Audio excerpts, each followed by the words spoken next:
Hello दोस्तों आज हम बात करने वाले हैं कि एक मॉडरेटली हाई रिस्क लेने वाला इन्वेस्टर कैसे अपना म्यूचुअल फंड का पोर्टफोलियो बना सकता है। अब आपको इसमें एक चीज़ ध्यान रखनी है कि ये जो 5 म्यूचुअल फंड्स का पोर्टफोलियो मैं लाया हूँ, ये कोई रिकमेंडेशंस नहीं है। ये सिर्फ मेरा पर्पस है आपको ये दिखाने का कि कैसे आप अपना म्यूचुअल फंड का पोर्टफोलियो बनाएं। दोस्तों, म्यूचुअल फंड का पोर्टफोलियो बहुत ज़्यादा अलग अलग तरीक़ों से बन सकता है। उसमें से ये एक तरीका है जो मैं आज आपको दिखा रहा हूँ। तो आपको भी किसी भी म्यूचुअल फंड को चुनते हुए 3-4 बातों का ख्याल रखना है। सबसे पहले आपको देखना है कि वो फंड कितना कंसिस्टेंट है रिटर्न के मामले में, उसकी एक्सपेंस रेशो कितनी है, उसका एसेट अंडर मैनेजमेंट कितना है। ये सारी चीज़ें आपको ज़रूर ध्यान रखनी है किसी भी फंड को चुनते हुए। और सबसे बड़ी बात आपको ये भी देखनी है कि जो 5 या 6 फंड्स को आप अपने पोर्टफोलियो में शामिल कर रहे हैं वो आपस में ज़्यादा ओवरलैप तो नहीं हो रहे। तो मैंने भी इन्हीं सब चीज़ों का ख्याल रख के ये 5 म्यूचुअल फंड का पोर्टफोलियो बनाया है आप लोगों के लिए। तो आइए देख लेते हैं ये वीडियो। तो दोस्तों, सबसे पहले हम थोड़ा इन्वेस्टर की डिटेल्स यहाँ पर डिस्कस करें। जो हमारे इन्वेस्टर हैं जिनका आज हम पोर्टफोलियो बनाने वाले हैं वो 30 ईयर ओल्ड प्रोफेशनल है and he is earning 1 lakh per month. और यहाँ पर जो इनका रिस्क प्रोफाइल हमने लिया है वो एक मॉडरेटली हाई रिस्क इन्वेस्टर का रिस्क प्रोफाइल लिया है and he is investing for 10 to 15 years here. तो यहाँ पर वो जो इतना पैसा इन्वेस्ट कर सकते हैं 60,000 का अमाउंट है जो वो पर मंथ इन्वेस्ट कर सकते हैं। तो आइए पहले हम इनको इक्विटी और डेट में एलोकेशन करा देते हैं। तो सबसे पहले अगर हम इक्विटी और डेट की एलोकेशन की बात करते हैं तो 75% जो पैसा है इनका ये इक्विटी में लगाएंगे। जैसे 60,000 में से 15,000 ये अपना डेट में लगाएंगे। डेट में भी पीपीएफ मैं सबसे पहले मानता हूँ कि डेट में आपको जो भी पैसा लगाना है सबसे पहले आप पीपीएफ का 1.5 लाख रुपए पूरा करें। तो यहाँ पर 1500 ये पर मंथ पीपीएफ में डालेंगे और 2500 बैंक में। अब आइए देख लेते हैं कि जो ये 45,000 रुपीज़ ये इक्विटी में इन्वेस्ट करने वाले हैं इसके लिए हम कौन कौन से फंड यहाँ पर चूज़ करने वाले हैं। तो सबसे पहला फंड जो है वो एक लार्ज कैप फंड है, Canara Robeco blue chip fund. तो दोस्तों ये इसका जो एसेट अंडर मैनेजमेंट चल रहा है ये काफ़ी कम है, अभी 2500 के अराउंड चल रहा है। और अगर इसकी एक्सपेंस रेशो पे हम बात करते हैं तो 0.45% की एक्सपेंस रेशो इस फंड की चल रही है। अब इनकी अगर हम मार्केट कैप के हिसाब से एलोकेशन देखते हैं तो सबसे ज़्यादा पैसा ये लार्ज कैप कंपनीज में लगाता है, 85% पैसा। उसके बाद मिड कैप कंपनीज में भी ये 12% के आसपास पैसा लगा रहे हैं। वहीं स्मॉल कैप कंपनीज में कोई एलोकेशन नहीं कर रहा है अपनी। और अगर हम सेक्टर वाइज एलोकेशन देखते हैं तो फाइनेंशियल और टेक्नोलॉजी सेक्टर में ये सबसे ज़्यादा पैसा लगा रहा है, अराउंड 50% पैसा ये इन दो सेक्टर में मिलाकर लगा रहा है। उसके अलावा कंस्ट्रक्शन, एनर्जी और हेल्थ केयर सेक्टर भी यहाँ पर इसके पोर्टफोलियो में हमें दिख रहे हैं। तो दोस्तों, मुझे हमेशा से एक चीज़ लगती है कि आपका पोर्टफोलियो कैसा भी हो, आपका रिस्क प्रोफाइल कैसा भी हो, लेकिन उस प्रोफाइल में एक लार्ज कैप फंड तो कम से कम आपको लेना ही चाहिए। जितने भी लार्ज कैप फंड्स होते हैं, लार्ज कैप कंपनीज होती हैं, ये आपके पोर्टफोलियो को एक अच्छा स्टेबिलिटी देती है इन केस मार्केट बहुत ज़्यादा गिर जाती है और आपका रिस्क भी थोड़ा यहाँ पर कम रहता है लार्ज कैप में इन्वेस्ट करने पे। अब आइए दोस्तों देख लेते हैं इस फंड ने कंपनीज कौन सी चुनी हुई है। तो टॉप 10 कंपनीज अगर हम इस फंड की देखते हैं तो सबसे ज़्यादा पैसा इसने इन्फोसिस, एचडीएफसी बैंक और आईसीआईसी बैंक जैसी कंपनीज में लगाया हुआ है, लगभग 7-7.5% के आसपास। उसके अलावा Reliance Industries, TCS, HDFC, Bajaj Finance, Axis Bank, LNT और टाटा स्टील जैसी कंपनीज यहाँ पर दिख रही है। तो दोस्तों, ये फंड जो है ये मेजरली ग्रोथ ओरिएंटेड कंपनीज में पैसा लगाता है और ये मिड कैप कंपनीज में भी पैसा लगाकर एक एक्स्ट्रा अल्फा जनरेट करता है। इसी वजह से ये फंड पिछले 5 और 3 सालों में सबसे अच्छी रिटर्न देने वाला फंड बना हुआ है, क्योंकि ये रेगुलरली ग्रोथ ओरिएंटेड कंपनीज को अपने पोर्टफोलियो में ऐड करता रहता है। अब आप यहाँ पर देखेंगे टाटा स्टील जो 1-1.5 साल से बहुत अच्छा परफॉर्म कर रही है, इस फंड ने इसको अपने पोर्टफोलियो में यहाँ पर ऐड कर लिया है ताकि इसकी जो ग्रोथ है वो बनी रहे। अब आइए दोस्तों हम देख लेते हैं इसने रिटर्न कैसे दिया आपको पिछले 5 सालों में वन टाइम इन्वेस्टमेंट पे।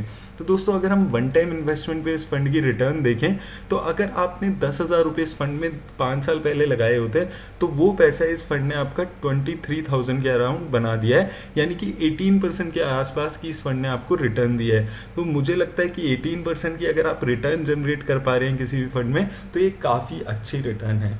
अब आइए दोस्तों दूसरे फंड पे चलते हैं। दूसरा फंड जो मैं यहाँ पर लेके आया हूँ वो है एक्सेस ग्रोथ अपॉर्चुनिटीज फंड। तो ये एक large and mid cap category का फंड है और इसका एसेट साइज भी अभी काफ़ी कम है, सिर्फ 2900 करोड़ के आसपास का इसका एसेट साइज चल रहा है। अब अगर हम इसकी एक्सपेंस रेशो पे बात करते हैं तो इसकी एक्सपेंस रेशो भी काफ़ी कम है, सिर्फ 0.51% की एक्सपेंस रेशो इस फंड की अभी चल रही है।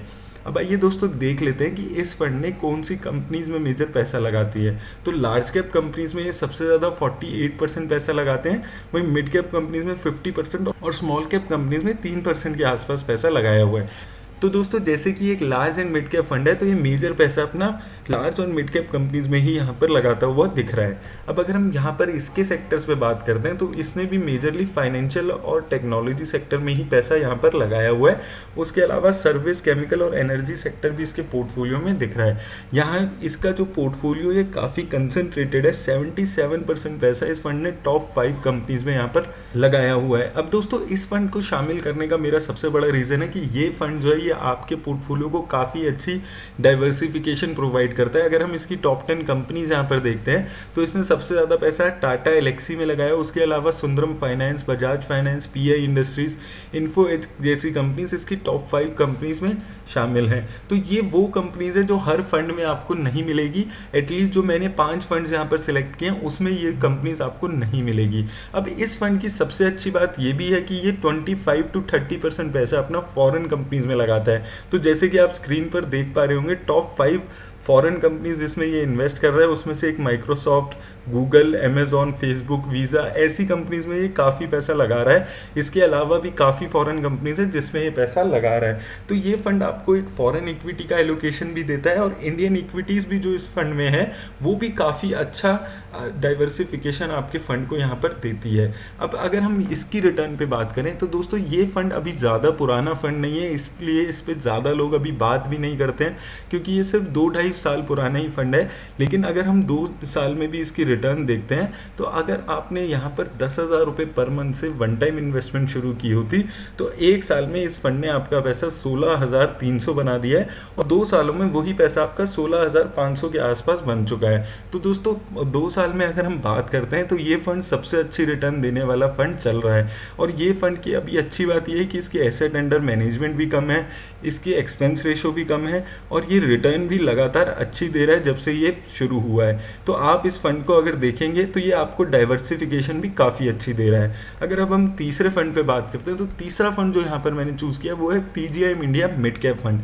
ये एक मिड कैप कैटेगरी का फंड है और इसका जो एसेट अंडर मैनेजमेंट चल रहा है ये 1300 करोड़ के आसपास का चल रहा है और एक्सपेंस रेशो इसकी 0.45% है। अगर हम इसकी सेक्टर वाइज एलोकेशन पे बात करें तो इसने लार्ज कैप कंपनीज में सिर्फ 10% के आसपास लगाया हुआ है पैसा, वहीं मिड कैप कंपनीज में काफ़ी अपना पैसा लगा रहा है, 70% पैसा ये इस फंड में लगाया हुआ है और स्मॉल कैप कंपनीज में भी इसमें 16% के आसपास पैसा लगाया हुआ है। तो यहाँ पर ये फंड रिस्क ज़्यादा ले रहा है। नॉर्मली जब हम मिड कैप कंपनीज देखते हैं तो वो लार्ज कैप में थोड़ा पैसा लगाती है और थोड़ा मिड कैप में लगाती है, वही ये फंड जो है ये स्मॉल कैप में भी 16% के आसपास पैसा लगा रहा है, यानी कि रिस्क थोड़ा नॉर्मल मिड कैप से ज़्यादा ले रहा है। और अगर हम यहाँ पर सेक्टर वाइज एलोकेशन पे बात करें तो यहाँ पर इंजीनियरिंग, केमिकल, सर्विस और कंस्ट्रक्शन सेक्टर दिख रहा है हमें फाइनेंशियल सेक्टर के साथ। तो यहाँ पर भी डाइवर्सिफिकेशन आ जाती है कि केमिकल सेक्टर में 10-10.5%, वहीं इंजीनियरिंग सेक्टर में 15%। तो सेक्टर वाइज एलोकेशन में भी आपको डाइवर्सिफिकेशन यहाँ पर मिल जाती है।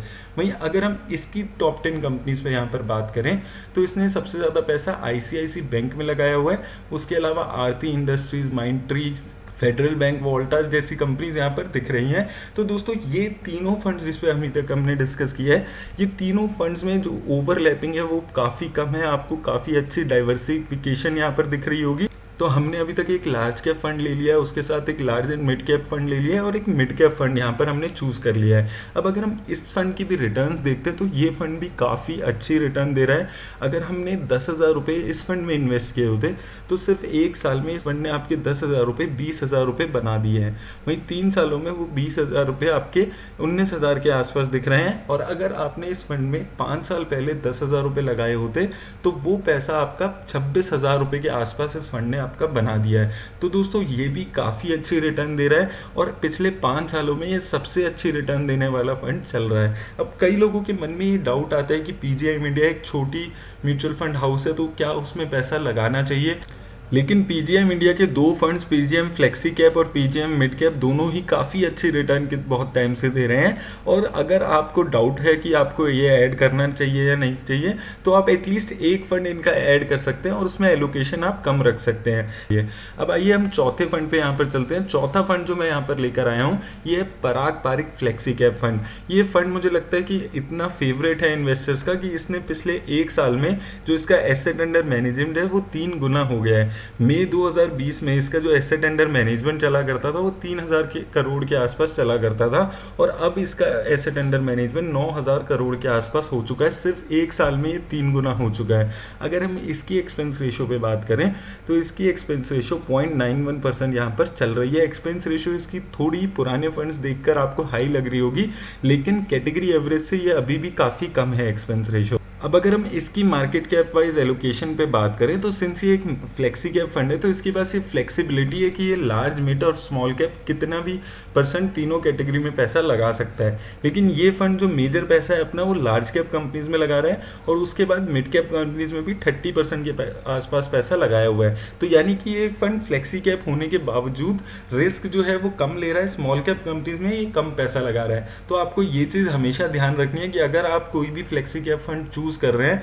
तो उसमें आपको ये चीज़ ज़रूर देखनी है कि वो स्मॉल कैप कंपनीज में कितना पैसा लगा रहा है, और आप पोर्टफोलियो में उसको उसी हिसाब से ऐड करें। क्योंकि जनरली इन्वेस्टर ये गलती कर रहे हैं आजकल कि वो फ्लेक्सी कैप फंड को ऐड कर लेते हैं अपने पोर्टफोलियो में, और वो स्मॉल कैप कंपनी के किसी फंड को ऐड नहीं करते हैं। उनको लगता है कि फ्लेक्सी कैप में सारा कवर हो रहा है, लेकिन कुछ फ्लेक्सी कैप होते हैं जो ज़्यादा इन्वेस्ट नहीं करते हैं स्मॉल कैप में। अब अगर हम इस फंड की एलोकेशन पे बात करें सेक्टर वाइज, तो ये फंड जो है ये मेजर अपना जो एलोकेशन करता है वो टेक्नोलॉजी सेक्टर में कर रहा है। लगभग 39% पैसा इसने टेक्नोलॉजी सेक्टर में लगाया हुआ है। उसके अलावा फाइनेंशियल सेक्टर में भी 20% पैसा है, एंड देन सर्विस, ऑटोमोबाइल और एफएमसीजी सेक्टर में भी इसने थोड़ा बहुत पैसा लगाया हुआ है। दोस्तों ये फंड भी फॉरेन इक्विटी में 25 से 26% पैसा अपना इन्वेस्ट करता है। तो अगर आप पराग पारिक फ्लेक्सी कैप और एक्सेस ग्रोथ अपॉर्चुनिटी जैसे फंड अपने पोर्टफोलियो में ऐड कर लेते हैं तो आपको अलग से कोई इंटरनेशनल फंड लेने की भी रिक्वायरमेंट नहीं रह जाती है, क्योंकि 40-50% आपकी एलोकेशन जो है ये दो फंड से मिल जाती है आपको। अब अगर हम इसकी टॉप 10 कंपनीज में यहाँ पर बात करते हैं तो इसने सबसे ज़्यादा जो पैसा है अपना वो अल्फाबेट इंक क्लास सी यानी कि गूगल में इसने 10% के आसपास पैसा लगाया हुआ है। तो आप देख सकते हैं कि कितना हाई लेवल इसने गूगल में पैसा अपना लगाया हुआ है। उसके अलावा सबसे ज़्यादा पैसा इसने आईटीसी में लगाया हुआ है 8%, जो कि एक वैल्यू ओरिएंटेड कंपनी है। और उसके अलावा माइक्रोसॉफ्ट, बजाज होल्डिंग, फेसबुक ऐसी कंपनीज में इसने पैसा लगाया हुआ है। तो इसने मिक्स अपने पोर्टफोलियो में किया हुआ है टॉप 10 कंपनीज में, कि इसने गूगल, माइक्रोसॉफ्ट, अमेजॉन ऐसी कंपनीज को अपने टॉप 10 पोर्टफोलियो में जगह दी हुई है। तो इसने 5-6 कंपनीज में इन्वेस्ट किया हुआ है फॉरेन इक्विटी में, लेकिन उसने जो एलोकेशन है वो ज़्यादा इसको दी है। वहीं जो एक्सेस ग्रोथ अपॉर्चुनिटीज़ फंड है उसने बहुत सारी 15-20 छोटी छोटे एलोकेशन करके फॉरेन इक्विटी को ऐड किया हुआ है। और दोस्तों अगर हम इस फंड की रिटर्न की बात करते हैं तो इस फंड में अगर आपने 10,000 रुपये पर मंथ से इन्वेस्टमेंट की होती तो 5 सालों में वो पैसा आपका 25,000 रुपये हो गया है, यानी कि 22% के आसपास की रिटर्न इस फंड ने आपको बना दी है। तो दोस्तों ये फंड भी फ्लेक्सी कैप कैटेगरी में काफ़ी अच्छा कर रहा है। और फिफ्थ और लास्ट फंड यहाँ पर जो हमने लिया है वो है एक्सेस स्मॉल कैप फंड। तो ये एक स्मॉल कैप फंड है और इसके जो एसेट अंडर मैनेजमेंट अभी चल रहा है वो 4800 करोड़ के आसपास का चल रहा है। और अगर हम इसके एक्सपेंस रेशियो की बात करते हैं तो इसकी एक्सपेंस रेशियो भी काफ़ी कम है, सिर्फ 0.41% की इसकी एक्सपेंस रेशियो चल रही है। अब अगर हम दोस्तों बात करें कि इसने मार्केट कैप वाइज कैसी एलोकेशन की हुई है, तो इसमें जो सबसे ज़्यादा एलोकेशन की हुई है वो स्मॉल कैप कंपनीज में की हुई है 52% के आसपास, और मिड कैप कंपनीज में भी ये 36% पैसा लगा रहा है। और अगर हम यहाँ पर सेक्टर वाइज एलोकेशन देखते हैं तो इसने काफ़ी सारे सेक्टर्स में थोड़ा थोड़ा पैसा यहाँ पर दिख रहा है। कंस्ट्रक्शन सेक्टर में सबसे ज़्यादा पैसा है यहाँ पर 19%। उसके अलावा टेक्नोलॉजी, केमिकल, फाइनेंशियल और एफएमसीजी सेक्टर इसके टॉप 5 सेक्टर्स में शामिल हैं। अब अगर दोस्तों हम इसकी टॉप 10 कंपनीज यहाँ पर देखें तो इसने सबसे ज़्यादा पैसा अपना गैलेक्सी सर्फेक्टेंट्स में लगाया हुआ है। उसके अलावा Tata Elxsi, Fine Organic, Brigade Enterprise और जेके लक्ष्मी सीमेंट जैसी कंपनीज इसमें शामिल हैं। तो दोस्तों ये जो कंपनीज हैं इसमें काफ़ी अच्छी रिटर्न्स दिए हैं। जैसे टाटा एलेक्सी इसने लगभग 300-350% की रिटर्न दी है एक साल में, और मुझे लगता है कि आपको अपने प्रोफाइल में स्मॉल कैप कंपनीज को ज़रूर शामिल करना चाहिए। इसमें कितना एलोकेशन करना है वो आपके रिस्क पे डिपेंड करता है, लेकिन स्मॉल कैप कंपनीज जब चलना शुरू करती है तो एक साल में 200-300% भी रिटर्न देती है। तो आपको ऐसी रिटर्न को मिस आउट नहीं करना है और आपको स्मॉल कैप को भी अपने पोर्टफोलियो में जगह देनी है, चाहे आप इसको कम जगह ही दें। अब आइए दोस्तों देख लेते हैं कि इस फंड ने रिटर्न यहाँ पर कैसी जनरेट करके दी है। अब अगर हम यहाँ पर इसकी रिटर्न पे बात करें तो अगर आपने यहाँ पर एक साल पहले 10,000 रुपये लगाए होते तो एक साल में ये पैसा इसने आपका 19,000 रुपये कर दिया है, यानी कि 96% के आसपास की रिटर्न इस फंड ने दी है। वहीं अगर आपने 5 साल पहले ये 26,000 रुपये लगाए होते तो इस फंड ने वो रिटर्न आपकी 26,000 रुपये बना दिए हैं, यानी कि 21-22% के आसपास की इस फंड ने आपको रिटर्न दी है। तो दोस्तों ये हैं वो 5 फंड्स जो मुझे लगता है काफ़ी अच्छे रहेंगे एक मॉडरेटली हाई रिस्क लेने वाले इन्वेस्टर के लिए। अब आइए क्विकली हम देख लेते हैं कि फाइनल पोर्टफोलियो अब हमारा क्या बन के आया है। तो दोस्तों ये है हमारा फाइनल पोर्टफोलियो।